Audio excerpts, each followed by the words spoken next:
Hello ಸ್ನೇಹಿತರೆ, good evening. Welcome back to my channel. ನಾನು ಪವಿತ್ರ. ಎಲ್ಲರೂ ಹೇಗಿದ್ದೀರಾ? ಚೆನ್ನಾಗಿರಲ್ವಾ? ನಾನು ಕೂಡ ಸೂಪರ್ ಆಗಿದ್ದೀನಿ. ಐ ಹೋಪ್ ನೀವು ಕೂಡ ಚೆನ್ನಾಗಿದ್ದೀರಾ ಅನ್ಕೊಳ್ತಾ ಬನ್ನಿ ಸ್ನೇಹಿತರೆ, ಇವತ್ತಿನ ಒಂದು ವಿಡಿಯೋನ ಸ್ಟಾರ್ಟ್ ಮಾಡಿದ್ದೀನಿ. ಸ್ನೇಹಿತರೆ, ಇವತ್ತು ಈವ್ನಿಂಗ್ ಬಂದ ರೂಟೀನ ನಾನು ನಿಮ್ಮ ಜೊತೆ ಶೇರ್ ಮಾಡ್ಕೊಳ್ತಾ ಇದ್ದೀನಿ. ಹಾಗೆ ಸ್ಟಾರ್ಟ್ ಮಾಡೋದಕ್ಕೂ ಮುಂಚೆ ಎಲ್ಲರಿಗೂ ಸಂಕ್ರಾಂತಿ ಹಬ್ಬದ ಹಾರ್ದಿಕ ಶುಭಾಶಯಗಳು. ಏನಪ್ಪ ಎಲ್ಲರೂ ಬೆಳಗ್ಗೆನೆ ಹೇಳ್ತಾಳೆ, ಇವಳು ಸಂಜೆ ಹೇಳ್ತಿದ್ದಾರೆ ಅಂತ ಅನ್ಕೊಳ್ತಿದ್ರ. ಸೊ ನಮ್ಮ ಮನೇಲಿ ಈ ವರ್ಷ ಸಂಜೆ ಸಂಕ್ರಾಂತಿನ ಸೆಲೆಬ್ರೇಷನ್ ಮಾಡ್ತಾ ಇದ್ದೀವಿ. ಯಾಕೆ ಅಂತಂದ್ರೆ ನಿನ್ನೆ ನಮ್ಮ ಮನೆಗೆ ರಿಲೇಷನ್ಸ್ ಬಂದಿದ್ರಲ್ವಾ, ಗೋಧಿ ಪಾಯಸ ಮಾಡಿದ್ವಿ. ಹಾಗೆ ಅವರು ಊರಿಂದ ಬರುವಾಗ ನೋಡಿದ್ರಲ್ವಾ, ದೊಡ್ಡ ಬಾಕ್ಸ್ ಅದ್ರ ತುಂಬಾ ಬುತ್ತಿ ತೊಗೊಂಡು ಬಂದಿದ್ರು. ಹಬ್ಬ ಅನ್ನೋದು ಒಂದು ನೆಪ ಅಷ್ಟೇ. ಹಬ್ಬಕ್ಕೆ ಮಾಡಿರ್ತಕ್ಕಂಥ ಅಡುಗೆಗಳನ್ನ ಊಟ ಮಾಡೋದೆಲ್ಲ ನಾವೇ ಅಲ್ವಾ. ಸೊ ಎಷ್ಟೊಂದು ಅಡುಗೆ ಹಾಗೇನೆ ಇತ್ತು. ಹಾಗೆ ನಾನು ಕೂಡ ಬರ್ತಾರೆ, ಊರಿಂದ ಬರ್ತಾರೆ ಅಂತ ಹೇಳ್ಬಿಟ್ಟು ಸೊ ರೈಸ್ ಕೂಡ ಜಾಸ್ತಿ ಮಾಡ್ಕೊಂಡಿದ್ದೆ. ಯಾಕೆಂದ್ರೆ ನಮ್ಮ ಅಕ್ಕ ನನಗೆ ವರ್ಷೆಯಲ್ಲಿ ಅತ್ತೆ ಆಗ್ಬೇಕು ಅಂದ್ರೆ ನಮ್ಮ ಅತ್ತೆಯ ಮೈದ್ನನ ಹೆಂಡತಿಯವರು ಅತ್ತೆ ಆಗ್ಬೇಕು. ಬಟ್ ನನಗಿಂತ 1-2 ಇಯರ್ ಚಿಕ್ಕವರು ಅಂತ ಅನ್ಸುತ್ತೆ ಅವರು. ಸೊ ತುಂಬಾ ಅಂದ್ರೆ ತುಂಬಾ ಬೇಗ ಮದುವೆ ಮಾಡಿದ್ದವ್ರಿಗೆ. ಅದಕ್ಕಾಗಿ ಅವರು ಮಕ್ಕಳು ತುಂಬಾ ದೊಡ್ಡವರಿದ್ದಾರೆ. ಆಲ್ರೆಡಿ ಮಗನೇ SLCನೋ ಏನೋ 9th ಸ್ಟ್ಯಾಂಡರ್ಡ್ ಹೋಗ್ತಾನೆ, ಅಷ್ಟು ದೊಡ್ಡವನಿದ್ದಾರೆ. ಅಷ್ಟು ಬೇಗ ಮದುವೆ ಮಾಡಿದ್ರು ನಮ್ಮ ಅಕ್ಕಂಗೆ. ಸೊ ನಾನು ಹಾಗಾಗಿ ಅಕ್ಕ ಅಂತಾನೆ ಕರಿತೀನಿ. ಅವರು ಅವ್ರ ಮಕ್ಕಳನ್ನ ಕರ್ಕೊಂಡು ಬರ್ತಾರೆ. ಇನ್ನೊಂದಿಬ್ರು ಚಿಕ್ಕವರಿದ್ರು. ಸೊ ಅವ್ರನ್ನ ಕರ್ಕೊಂಡು ಬರ್ತಾರೆ ಅಂತ ಅನ್ಕೊಂಡ್ಬಿಟ್ಟು ನಾನು ಸ್ವೀಟ್ ಕೂಡ ಜಾಸ್ತಿ ಮಾಡ್ಕೊಂಡಿದ್ದೆ. ಹಾಗೆ ರೈಸ್ ಕೂಡ ಜಾಸ್ತಿ ಮಾಡ್ಕೊಂಡ್ಬಿಟ್ಟಿದ್ದೆ. ಬೆಳಗ್ಗೆ 8 ಗಂಟೆಗೆಲ್ಲ ಹೊರಟಿದ್ರು ಅಂತ ಹೇಳ್ಬಿಟ್ಟು ಬಂದು ಟಿಫನ್ ಮಾಡ್ತಾರೆ ಅಂತ ಹೇಳ್ಬಿಟ್ಟು ಪುಳಿಯೋಗರೆ, ಗೊಜ್ಜು, ರೈಸು ಅದೆಲ್ಲ ಜಾಸ್ತಿ ಮಾಡಿದೆ. ಇನ್ನು ಇವತ್ತು ಬೆಳಗ್ಗೆ ಎಲ್ಲ ಹಾಗೇನೆ ಇತ್ತು. ಅವರು ಕೂಡ ಬುತ್ತಿ ತರ್ತಾರೆ ಅಂತ ನನಗೂ ಕೂಡ ಗೊತ್ತಿರಲಿಲ್ಲ. ಸೊ ಬುತ್ತಿನೂ ಕೂಡ ಎಷ್ಟೊಂದು ತೊಗೊಂಡು ಬಂದಿದ್ರು ಅವರು. ಬಂದ ತಕ್ಷಣ ಟಿಫನ್ ತಿಂದು ಮಧ್ಯಾಹ್ನದ ಊಟ ಮಾಡಿ ನೈಟ್ ಊಟ ಮಾಡಿ ಇನ್ನೂ ಎಷ್ಟೊಂದು ಅಡುಗೆ ಹಾಗೇನೆ ಉಳಿದಿತ್ತು. ಮಿಕ್ಕಿರೋ ಅನ್ನದಲ್ಲೇ ಬೆಳಗ್ಗೆ ನಾನು ಚಿತ್ರಾನ್ನ ಮಾಡಿದೆ. ಸೊ ಮಧ್ಯಾಹ್ನಕ್ಕೆ ಗೋಧಿ ಪಾಯಸ ಇತ್ತು, ರೈಸ್ ಇತ್ತು. ಸೊ ಅದೇನೇ ಆಯಿತು. ಇನ್ನು ಈ ಹಬ್ಬದ ಅಡುಗೆ ಮಾಡಿಬಿಟ್ಟು ಯಾರು ಊಟ ಮಾಡ್ತಾರೆ ಅಂತ ಬಿಟ್ಟು ಮಾಡಲಿಲ್ಲ. ನಮ್ಮ ಮನೆಯವರು ಕೂಡ ನಾನು ಮಧ್ಯಾಹ್ನಕ್ಕೆಲ್ಲ ಪ್ರಿಪ್ರೇಷನ್ನ ಸ್ಟಾರ್ಟ್ ಮಾಡ್ಕೊಂಡಿದ್ದೆ. ಬಟ್ ನಮ್ಮ ಮನೆಯವರು ಬೇಡ, ನೈಟಿಗೆ ಮಾಡಿಬಿಡು, ಸೊ ಚೆನ್ನಾಗಿರುತ್ತೆ, ಈ ವರ್ಷ ಸ್ವಲ್ಪ ಡಿಫ್ರೆಂಟ್ ಆಗಿರಲಿ ಅಂತ ಹೇಳಿದ್ರು. ಸೊ ಯಾವಾಗಲೂ ಬೆಳಗ್ಗೆ ಮಧ್ಯಾಹ್ನ ಟೈಮ್ಗೆಲ್ಲ ರೆಡಿ ಆಗ್ತಾ ಇತ್ತು. ಈ ಸರಿ ಸಂಜೆಗೆ ರೆಡಿ ಆಗ್ತಾ ಇದೆ. ಹಾಗೆ ಇವತ್ತು ಕೂಡ ಈ ವರ್ಷ ತುಂಬಾ ಸಿಂಪಲ್ ಆಗಿನೇ ಸಂಕ್ರಾಂತಿ ಸೆಲೆಬ್ರೇಷನ್ ಮಾಡ್ತಾ ಇದ್ದೀವಿ ಅಂತಲೇ ಹೇಳ್ಬೋದು. ಇವಾಗ ನಾನು ಈವ್ನಿಂಗು ದೀಪ ಎಲ್ಲ ಮುಡಿಸ್ಕೊಂಡೆ. ಸೊ ದೀಪ ಎಲ್ಲ ಮುಡಿಸ್ಕೊಂಡೆ ನಾನು ರೊಟೀನನ್ನು ಸ್ಟಾರ್ಟ್ ಮಾಡಿದ್ದೀನಿ. ಒಂದು ಸೈಡಲ್ಲಿ ನಾನು ಹೆಸರು ಬೇಳೆ ಮತ್ತು ಅಕ್ಕಿ ಹಾಗೆ ಒಂದು ಸ್ವಲ್ಪ ಕಾಯಿ ತುರಿನ ಕೂಗಿಸ್ಕೊಂಡಿದ್ದೀನಿ. ಏನಕ್ಕೆ ಅಂತಂದರೆ ಪೊಂಗಲ್ ಮಾಡಲಿಕ್ಕೆ. ಸೊ ಪ್ರತಿ ವರ್ಷ ಸಂಕ್ರಾಂತಿ ಹಬ್ಬಕ್ಕೆ ಪೊಂಗಲ್ ಮಾಡ್ತೀನಿ. ಹಾಗೆ ಒಂದು ಸೈಡಲ್ಲಿ ಸಾಂಬಾರು ಇತ್ತು, ಹೆಚ್ಚೊಂದು ಸಾಂಬಾರು ಕೂಡ ಮಾಡಿದೆ. ಯಾಕೆ ಅಂತಂದರೆ ನಮ್ಮ ಅಕ್ಕ ಅಂತ ಹೇಳಿದ್ನಲ್ವ, ಅಂದರೆ ನನಗೆ ಮಾವ ಆಗಬೇಕು. ಸೊ ಮಾಡೋ ಸಾಂಬಾರು ತುಂಬ ಇಷ್ಟ ಅಂತ ಹೇಳಿದರು. ಸೊ ಓಕೆ, ಸ್ವಲ್ಪ ಸಾಂಬಾರು ಕೂಡ ಜಾಸ್ತಿ ಮಾಡಿದೆ, ಅವ್ರಿಗೆ ಇಷ್ಟ ಆಗುತ್ತೆ. ನನ್ನ ಆಲ್ಮೋಸ್ಟ್ ಅಲ್ಲಿ ನಮ್ಮ ಮನೆಯವ್ರ ಕಡೆ ರಿಲೇಷನ್ಸ್ ಎಲ್ಲ ನಾನು ಮಾಡೋ ಸಾಂಬಾರು ಆಗಿರ್ಬೋದು, ಆಮೇಲೆ ಟಿಫನ್ಸ್ಗಳಾಗಿರ್ಬೋದು, ಆಮೇಲೆ ಈ ಪಲ್ಯದ ಐಟಮ್ಸ್ಗಳಾಗಿರ್ಬೋದು ಎಲ್ಲ ತುಂಬ ಇಷ್ಟಪಡ್ತಾರೆ ನನ್ನ ಅಡುಗೆನ. ಸೊ ಹಾಗಾಗಿ ಸ್ವಲ್ಪ ಸಾಂಬಾರು ಕೂಡ ಜಾಸ್ತಿ ಮಾಡಿದೆ. ಮಕ್ಕಳೆಲ್ಲ ಬರ್ತಾರೆ, ಇಷ್ಟಪಟ್ಟು ಊಟ ಮಾಡ್ತಾರೆ ಅಂತ ಹೇಳ್ಬಿಟ್ಟು. ಬಟ್ ನಾನು ಹಾಕಿರೋ ಪ್ಲ್ಯಾನ್ ಎಲ್ಲ ಉಲ್ಟಾ ಆಗೋಯ್ತು. ಹಾಗಾಗಿ ಎಷ್ಟೊಂದು ಅಡುಗೆ ಹಾಗೇನೆ ಉಳಿತು. ಇವಾಗ ಏನು ಮಾಡ್ತೀನಿ ಅಂತಂದರೆ ಸ್ವಲ್ಪ ಪೊಂಗಲ್ ಮಾಡ್ಕೊಳ್ತೀನಿ. ಸ್ವಲ್ಪ ರೈಸ್ ಮಾಡ್ಕೊಂಡ್ಬಿಟ್ಟು ಮೊಸರು ಬುತ್ತಿ ಥರ ಮಾಡ್ಕೊಳ್ತೀನಿ. ನಿನ್ನೆ ಹುಳಿ ಬುತ್ತಿ ಬಂದಿತ್ತಲ್ವ ಎಷ್ಟೊಂದು, ಹಾಗಾಗಿ ಇವತ್ತು ಹುಳಿ ಬುತ್ತಿ ಬೇಡ, ಮೊಸರು ಬುತ್ತಿ ಮಾಡೋಣ ಅಂತ ಹೇಳ್ಬಿಟ್ಟು ಮೊಸರು ಬುತ್ತಿ ಮಾಡ್ಕೊಳ್ತಾ ಇದ್ದೀನಿ. ಹಾಗೆ ಮೊಳಕೆ ಬರ್ತಿದೆ ನನ್ನ ಕಾಳನ್ನ, ಹೆಸರು ಕಾಳನ್ನ ಮೊಳಕೆ ಬರೆಸಿ ಇಟ್ಕೊಂಡಿದ್ದೆ. ಸೊ ಹೆಸರು ಕಾಳು ಮೊಳಕೆ ಕಾಳು ಪಲ್ಯ ಮಾಡ್ತೀನಿ. ಇವತ್ತು ಜಾಸ್ತಿ ಪಲ್ಯದ ಐಟಮ್ಸು ಕೂಡ ಮಾಡಲ್ಲ. ನೈಟ್ ಜಾಸ್ತಿ ಯಾರೂ ಊಟ ಮಾಡೋದಿಲ್ಲ, ಹಾಗಾಗಿ ಇಷ್ಟು ಮಾಡ್ಕೊಳ್ತೀನಿ. ಹಾಗೆ ಎಳ್ಳು ಹಾಕ್ಬಿಟ್ಟು ರೊಟ್ಟಿ ಮಾಡ್ಕೊಳ್ತೀನಿ. ಇಷ್ಟೇ ಇವತ್ತಿನ ರೆಸಿಪಿ, ಜಾಸ್ತಿ ಏನು ಇರೋದಿಲ್ಲ. ಹಾಗೆ ಸ್ನೇಹಿತರೆ, ಎಲ್ಲರಿಗೂ ಒನ್ಸ್ ಅಗೇನ್ ಹ್ಯಾಪಿ ಸಂಕ್ರಾಂತಿ. ಹಾಗೆ ನಾನು ಸೀರೆಯಲ್ಲಿ ಹೇಗೆ ಕಾಣಿಸ್ತಿದ್ದೀನಿ ದಯವಿಟ್ಟು ಬಂದ ಕಮೆಂಟ್ ಮಾಡೋದನ್ನು ಮರಿಬೇಡಿ. ಈ ಸಾರಿ ಬಂದುಬಿಟ್ಟು ನಾನು ರೀಸೆಂಟಾಗಿ ದೀಪಾವಳಿ ಹಬ್ಬಕ್ಕೆ ತೊಗೊಂಡಿರ್ತಕ್ಕಂಥ ಸಾರಿ. ಇದು ನನಗೆ ತುಂಬ ಇಷ್ಟ ಆಯಿತು. ಇದ್ರದ್ದು ಬ್ಲೌಸು ನಾನೇನು ಸ್ಟಿಚ್ ಮಾಡ್ಕೊಂಡಿರಲಿಲ್ಲ. ಸೊ ಹಾಗಾಗಿ ಓಲ್ಡ್ ಬ್ಲೌಸ್ ಇತ್ತು. ಇದು ನನ್ನ ಒಂದು ಕಟೋರಿ ಬ್ಲೌಸು, ಇದು ನಾನೇ ಸ್ಟಿಚ್ ಮಾಡ್ಕೊಂಡಿದ್ದು. ಸೊ ಹಿಂದ್ಗಡೆ ಬೋಟ್ ನೆಕ್ ಇಟ್ಬಿಟ್ಟು ಕೆಳಗಡೆ ಬಟನ್ಸ್ನ ಇಟ್ಬಿಟ್ಟು ಸ್ಟಿಚ್ ಮಾಡ್ಕೊಂಡಿದ್ದೀನಿ. One of the my favourite blouse ಇದು. ಜಾಸ್ತಿ ನಾನು ವೇರ್ ಮಾಡಲ್ಲ, ಜಾಸ್ತಿ ವೇರ್ ಮಾಡಿದ್ರೆ ಎಲ್ಲ ಹಾಳಾಗಿ ಹೋಗ್ಬಿಡುತ್ತೋ ಅನ್ನೋ ಭಯ ಅಷ್ಟೇ. ಬಟ್ ನನಗೆ ಈ ಬ್ಲೌಸು ತುಂಬ ಇಷ್ಟ, ಕಟೋರಿ ಬ್ಲೌಸು. ಇದು ಒಂದೇ ಬ್ಲೌಸನ್ನು ನಾನು ಸ್ಟಿಚ್ ಮಾಡ್ಕೊಂಡಿದ್ದು, ಕಟೋರಿ ಬ್ಲೌಸು. ಮತ್ತೆ ನಾನು ಸ್ಟಿಚ್ ಮಾಡೋಣ ಅಂದರೆ ಆಗ್ತಾನೆ ಇಲ್ಲ. ನನಗೆ ಕಟೋರಿ ಬ್ಲೌಸಸ್ ಅಂದರೆ ಸಿಕ್ಕಾಪಟ್ಟೆ ಇಷ್ಟ, ತುಂಬ ಚೆನ್ನಾಗಿರುತ್ತೆ ವೇರ್ ಮಾಡಿದಾಗ. ಹಾಗಾಗಿ ನನಗೆ ಕಟೋರಿ ಬ್ಲೌಸ್ ಅಂದರೆ ತುಂಬ ಇಷ್ಟ ಆಗುತ್ತೆ. ಇನ್ನೊಂದು ಸ್ಟಿಚ್ ಮಾಡೋಣ ಅಂದರೆ ನಂಗೆ ಟೈಮ್ ಕೂಡ ಸಿಗ್ತಾ ಇಲ್ಲ. ಏನಾದರೂ ಸ್ಟಿಚ್ ಮಾಡಿದರೆ ಆ ಒಂದು ವಿಡಿಯೋನ ಖಂಡಿತ ನಿಮ್ಮ ಜೊತೆ ಶೇರ್ ಮಾಡ್ಕೊಳ್ತೀನಿ. ಮಿಸ್ ಮಾಡಿದೆ ನೋಡಿ.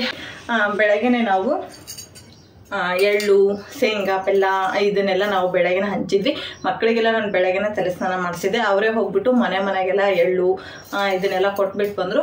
ಪ್ರತಿ ವರ್ಷ ಇದನ್ನು ನಾನು ಮನೇಲೇ ಮಾಡ್ತಾ ಇದ್ದೆ. ಒಂದು ಸಂಕ್ರಾಂತಿ ಕಾಳನ್ನ ಅಷ್ಟೇ, ಈ ಥರ ಸಂಕ್ರಾಂತಿ ಕಾಳು ಅಂತ ಕರಿತೀವಿ ನಾವು ಇದಕ್ಕೆ. ನೀವೇನಂತ ಕರೀತೀರ ಕಮೆಂಟ್ ಮಾಡಿ. ಈ ಥರ ಕಾಳನ್ನ ಮಾತ್ರ ಹೊರಗಡೆಯಿಂದ ತರಿಸ್ತೀನಿ, ಇದು ನಾನು ರೆಡಿ ಮಾಡಲ್ಲ. ಸೊ ಅದನ್ನು ತರಿಸಿದೆ. ಅದು ಬಿಟ್ಟು ಮಿಕ್ಕಿರೋದು ಅಂದರೆ ಇದಕ್ಕೆ ಶೇಂಗಾ ಫ್ರೈ ಮಾಡಿ ಹಾಕಬೇಕು, ಒಣಕೊಬ್ಬರಿ ಹಾಕಬೇಕು, ಪುಟಾಣಿ, ಸಕ್ಕರೆ, ಎಳ್ಳು ಈ ಥರದ್ದೆಲ್ಲ ಹಾಕ್ಬಿಟ್ಟು ನಾನೇ ಮನೇಲಿ ರೆಡಿ ಮಾಡ್ಕೊಳ್ತಾ ಇದ್ದೆ. ಸ್ಯಾಟರ್ಡೆ ನನ್ನ ಮಗನ ಸ್ಕೂಲಿಂದ ಕರ್ಕೊಂಡು ಬರೋಕೆ ಹೋಗಿದ್ರಲ್ಲ ನಮ್ಮ ಮನೆಯವರು, ಆಗ ನನ್ನ ಮಗ ಜಗಳ ಮಾಡಿಬಿಟ್ಟು ಹೊರಗಡೆನೇ ಕೊಡಿಸ್ಕೊಂಡು ಬಂದಿದ್ದಾನೆ. ಹಾಗಾಗಿ ಈ ವರ್ಷ ಇದೊಂದು ಕೂಡ ನನಗೆ ಕೆಲಸ ಕಡಿಮೆ ಆಗಿದೆ, ಬೇಡ ಅಂತ ಹೇಳ್ಬಿಟ್ಟು ಮಾಡಲಿಲ್ಲ. ಮತ್ತು ಇಷ್ಟೊಂದಿತ್ತು. ಸೊ ಇಲ್ಲಿ ಜಾಸ್ತಿ ಯಾರೂ ಅಷ್ಟು ಜನನೂ ಪರಿಚಯ ಇಲ್ಲ ನಮಗೆ. ಸೊ ಪರಿಚಯ ಇರೋ ಒಂದು 4-5 ಮನೆಗೇ ಮಕ್ಕಳು ಕೂಡ ಕೊಟ್ಟು ಬಂದರು. ಸೊ ಎಲ್ಲರಿಗೂ ಹ್ಯಾಪಿ ಸಂಕ್ರಾಂತಿ. ಸಂಕ್ರಾಂತಿ ಹಬ್ಬನ ನಾವು ಸುಗ್ಗಿ ಹಬ್ಬ ಅಂತಲೂ ಕೂಡ ಕರಿತೀವಿ. ಅಂದರೆ ರೈತರು ಬೆಳೆದಿರ್ತಕ್ಕಂಥ ಬೆಳೆನೆಲ್ಲ ರಾಶಿ ಮಾಡಿ ಆ ರಾಶಿಯನ್ನು ಪೂಜೆ ಮಾಡೋದು, ಅದಕ್ಕೆ ನೈವೇದ್ಯ ಮಾಡೋದು, ಇದು ಹಳ್ಳಿ ಸೈಡಲ್ಲಿ ನಡೀತಕ್ಕಂಥದ್ದು. ಹಾಗೆ ಅವಾಗಿನ ಕಾಲದಲ್ಲಿ ಗೌಡ್ರ ಮನೆತನದವರು ಏನಿದ್ರು ಅವರೆಲ್ಲ ಈ ರೀತಿ ರಾಶಿಗಳನ್ನ ಪೂಜೆ ಮಾಡಿಬಿಟ್ಟು ಬಡವರಿಗೆ ಹಂಚ್ತಾ ಇದ್ರಂತೆ. ಅವಾಗೆಲ್ಲ ಗೌಡ್ಕಿ ಜಾಸ್ತಿ, ಇವಾಗ ಹೆಂಗೆ ರಾಜಕೀಯ ಮಾಡ್ತಾರೋ ಅವಾಗ ಗೌಡ್ಕಿತನ ಜಾಸ್ತಿ ಮಾಡ್ತಾ ಇದ್ರಂತೆ. ಸೊ ಅಂದರೆ ಈಗಲೂ ನಾವು ನೋಡ್ತೀವಿ ಕೆಲವೊಂದಿಷ್ಟು ಗೌಡ್ರ ಮನೆಗಳಲ್ಲಿ ಇದ್ದಷ್ಟು ದನಕರುಗಳು ಬೇರೆ ಎಲ್ಲೂ ಇರಲ್ಲ. ಸೊ ಅಷ್ಟೊಂದು ಅವರು ದನಕರುಗಳಾಗಿರ್ಬೋದು, ಜಮೀನ್ ಬಗ್ಗೆ ಆಗಿರ್ಬೋದು, ಅವರಿಗೆ ಜಾಸ್ತಿ ಒಲವು ಇರ್ತಾ ಇತ್ತಂತೆ. ಸೊ ಹಾಗಾಗಿ ಅವಾಗೆಲ್ಲ ಬಡಜನಗಳಿಗೆ ಗೌಡ್ರ ಜನ ಆ ಥರದ್ದೆಲ್ಲ ಹಂಚಿಕೆ ಆ ಥರದ್ದೆಲ್ಲ ಮಾಡ್ತಾ ಇದ್ರಂತೆ. ಅದನ್ನು ಈ ಸಂಕ್ರಾಂತಿ ಹಬ್ಬದಲ್ಲಿ ಬೆಳೆದಿರ್ತಕ್ಕಂಥ ಬೆಳೆನ ರಾಶಿ ಮಾಡಿ ಪೂಜೆ ಮಾಡಿ ಜನರನ್ನೆಲ್ಲ ಕೂಡಿಸ್ಬಿಟ್ಟು ಜನರಿಗೆಲ್ಲ ಸ್ವೀಟ್ ಹಂಚಿ ಬೆಳೆದಿರ್ತಕ್ಕಂಥ ಬೆಳೆಯಲ್ಲಿ ಇಷ್ಟು ಅಂತ ಹೇಳ್ಬಿಟ್ಟು ಅವ್ರಿಗೂ ಕೂಡ ಕೊಡ್ತಿದ್ರಂತೆ. ಆ ಥರದ ಪದ್ಧತಿಗೂ ಕೂಡ ಇತ್ತಂತೆ. ಇದನ್ನು ನಮ್ಮ ಅಜ್ಜಿಯರೆಲ್ಲ ಹೇಳ್ತಾ ಇದ್ರು, ನಾವು ಚಿಕ್ಕವರಿದ್ದಾಗ ನೋಡ್ತಾ ಇದ್ವಿ ಅಂತ ಹೇಳ್ಬಿಟ್ಟು ನಮ್ಮ ಅಜ್ಜಿ ನಮಗೆಲ್ಲ ಹೇಳ್ತಾ ಇತ್ತು. ಈ ಥರದ್ದೆಲ್ಲ ಇತ್ತು ಆವಾಗ ಸಂಕ್ರಾಂತಿ ಹಬ್ಬ ಅಂತ ಹೇಳ್ಬಿಟ್ಟು. ಇವಾಗ ಎಲ್ಲರೂ ಬೆಳೀತಾರೆ, ಎಲ್ಲರೂ ಅವ್ರವ್ರ ಮನೆಗೆ ಅವರವರೇನೇ ಶ್ರೀಮಂತರು. ಸೊ ಹಾಗಾಗಿ ಇವಾಗ ಅವರವರ ಧಾನ್ಯದ ರಾಶಿಗಳನ್ನ ಅವರವರೇ ಪೂಜೆ ಮಾಡಿಕೊಂಡು ಸೆಲೆಬ್ರೇಷನ್ ಮಾಡ್ತಾರೆ. ಆದರೆ ಸಂಕ್ರಾಂತಿ ಹಬ್ಬ ಅನ್ನೋದು ಒಂದು ಸುಗ್ಗಿ ಹಬ್ಬನೂ ಕೂಡ ಆಗಿರುತ್ತೆ. ಹಾಗೆ ನನಗೆ ಫುಡ್ಡನ್ನು ವೇಸ್ಟ್ ಮಾಡೋದಕ್ಕೆ ಇಷ್ಟ ಆಗಲ್ಲ. ಸೊ ಹಾಗಾಗಿ ನಿನ್ನೆ ಅಷ್ಟೊಂದು ಅಡುಗೆ ಇತ್ತು ಅಂತ ಹೇಳ್ಬಿಟ್ಟು ನಾನು ಇವತ್ತು ಸಂಕ್ರಾಂತಿ ಹಬ್ಬನ ಸಂಜೆನೇ ಸೆಲೆಬ್ರೇಷನ್ ಮಾಡ್ತಾಯಿದ್ದೀನಿ. ಇವಾಗ ನಾನು ಮೊಳಕೆ ಕಾಳದ್ದು ಪಲ್ಯ ಮಾಡಿಕೊಂಡೆ. ಇದು ಉದ್ರುಗಾಳು ಪಲ್ಯ ಅಂತ ಕೂಡ ಕರಿತೀವಿ. ಅಂದರೆ ಇದಕ್ಕೆ ಜಾಸ್ತಿ ನೀರು ಹಾಕೋ ಹಾಗಿರಲ್ಲ, ಹಾಗೆ ಜಾಸ್ತಿ ಮಸಾಲೆನೂ ಕೂಡ ಹಾಕೋ ಹಾಗಿರಲ್ಲ. ಸೊ ತುಂಬಾ ಸಿಂಪಲ್ಲಾಗಿ ಮಾಡ್ತಕ್ಕಂಥ ಮೊಳಕೆ ಕಾಳದ್ದು ಒಂದು ಉದ್ರುಗಾಳು ಪಲ್ಯ ಇದು. ಸೊ ಸ್ವಲ್ಪ ನೀರು ಹಾಕ್ಬಿಟ್ಟು ಇದು ನೀರು ಇಂಗೋವರೆಗೂ ಇದನ್ನು ಬೇಯಿಸ್ಕೊಂಡ್ರೆ ಸಾಕು. ಜಾಸ್ತಿ ಹೊತ್ತು ಬೇಯಿಸೋ ಅವಶ್ಯಕತೆಯೂ ಇರೋದಿಲ್ಲ. ಯಾಕೆಂದರೆ ಮೊಳಕೆ ಕಾಳು ಆಲ್ರೆಡಿ ನೆಂದಿರುತ್ತೆ, ಮೊಳಕೆ ಎಲ್ಲ ಬಂದಿರುತ್ತೆ, ಬೇಯೋದಕ್ಕೆ ಜಾಸ್ತಿ ಟೈಮೂ ಬೇಕಾಗೋದಿಲ್ಲ. ಸೊ ಹಾಗಾಗಿ ನೀರನ್ನು ಸ್ವಲ್ಪ ಮಾತ್ರ ಆ್ಯಡ್ ಮಾಡಿಕೊಂಡು ಅದನ್ನು ಚೆನ್ನಾಗಿ ಅದಿಷ್ಟು ಬೇಯೋವರೆಗೂ, ಅಂದರೆ ನೀರು ಇಂಗೋವರೆಗೂ ಅದನ್ನು ಬೇಯಿಸ್ಕೊಂಡ್ರೆ ಸಾಕಾಗುತ್ತೆ. ನೆಕ್ಸ್ಟು ನಾನು ಪಲ್ಯದ್ದು ಒಂದು ಬಾಣಲೆ ಎಲ್ಲ ಎತ್ತಿಟ್ಬಿಟ್ಟು ನೆಕ್ಸ್ಟು ಪೊಂಗಲ್ಗೆ ನಾನು ಮೊದಲಿಗೆ ಬೇಯಿಸಿಟ್ಕೊಂಡಿದ್ನಲ್ವ ಹೆಸರು ಬೇಳೆ ಅಕ್ಕಿ ಅದೆರಡು ಸಮ ಪ್ರಮಾಣದಲ್ಲಿ ತೊಗೊಂಡಿರ್ತೀನಿ. ಅದಕ್ಕೆ ಒಂದು ಅರ್ಧ ಬಟ್ಲಷ್ಟು ಕಾಯಿ ತುರಿ ಹಾಕಿಬಿಟ್ಟು ಒಂದು ವಿಸಿಲನ್ನು ನಾನು ಕೂಗಿಸ್ಕೊಂಡಿರ್ತೀನಿ. ಸೊ ಅದು ಕೂಡ ವಿಸಿಲ್ ಸ್ವಲ್ಪ ತಣ್ಣಗಾಗಿತ್ತು, ಅದನ್ನು ಓಪನ್ ಮಾಡಿಕೊಂಡು ಇನ್ನೊಂದು ಕಡೆ ಅದನ್ನು ಸಣ್ಣ ಉರಿಲಿ ಬೇಯೋದಕ್ಕೆ ಇಟ್ಕೊಂಡಿದ್ದೀನಿ. ಹಾಗೆ ಅದಕ್ಕೆ ಒಂದು ಕುಡಿಕೆಯಷ್ಟು ಬೆಲ್ಲನ ನಾನು ಈ ರೀತಿ ಕರಗಿಸ್ಬಿಟ್ಟು ಹಾಕ್ಕೊಳ್ತೀನಿ. ನಾನು ಯಾವುದೇ ಒಂದು ಬೆಲ್ಲದ ರೆಸಿಪಿನ ಮಾಡಲಿ ಈ ರೀತಿ ಕರಗಿಸ್ಬಿಟ್ಟೆ ನಾನು ಯೂಸ್ ಮಾಡ್ತೀನಿ. ಯಾಕೆಂದರೆ ಬೆಲ್ಲದಲ್ಲಿ ಕಲ್ಲಿರೋ ಚಾನ್ಸಸ್ ತುಂಬ ಇರುತ್ತೆ. ಸೊ ಹಾಗಾಗಿ ನಾನು ಈ ರೀತಿ ಫಿಲ್ಟರ್ ಮಾಡಿ ಯೂಸ್ ಮಾಡ್ತೀನಿ.